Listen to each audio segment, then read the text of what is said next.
नमस्कार दोस्तों। हर बुलबुले की कहानी एक जैसी लगती है। शुरुआत में सपने, बीच में दीवानगी और अंत में बर्बादी। आज मैं आपको सुनाऊंगा एक ऐसे ही बुलबुला जिसने पूरे देश की अर्थव्यवस्था हिला दी। लोगों ने सोचा था कि ये उनका सुनहरा मौका है, लेकिन असलियत में ये सिर्फ लालच और झूठे वादों का खेल था। जानते हैं बुलबुले का जन्म कैसे हुआ? कहानी शुरू होती है एक कंपनी से, जिसने कहा हम आपके कर्ज का बोझ हल्का कर देंगे और आपको अपार अवसर देंगे। सरकार ने भी इस कंपनी को समर्थन दिया। बात ही वैसी थी। लोगों को लगा अब तो कोई रिस्क ही नहीं बचा।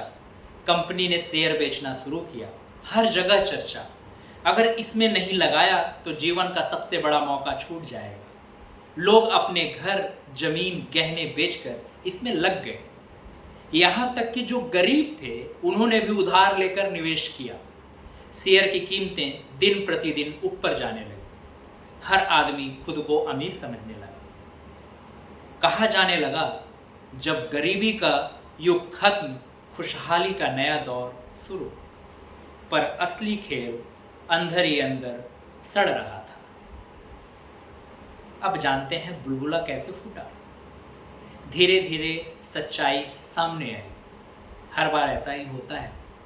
कंपनी के पास न तो इतना कारोबार था, न इतने संसाधन, सिर्फ वादे थे और वादों पर खड़े किए गए सपने।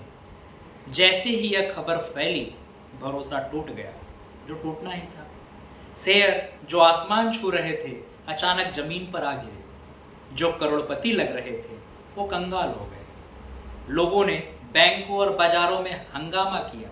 इस गिरावट से केवल निवेशकों को ही नहीं, बल्कि पूरे समाज को प्रभावित किया, क्योंकि जब भरोसा टूटा तो हर कोई प्रभावित हुआ, चाहे वो अमीर हो या गरीब। इस बुलबुले की सबसे बड़ी सीख रही, अगर किसी कंपनी या स्कीम के वादे हकीकत से बड़े लग रहे हैं तो सावधान रहो।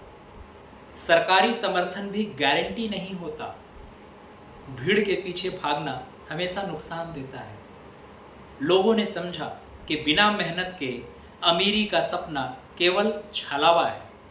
आज भी यही कहानी बार बार दोहराई जाती है, कभी रियल एस्टेट में, कभी किसी स्कीम में, कभी किसी नए कारोबार में। नाम बदलते हैं, लेकिन पैटर्न वही रहता है।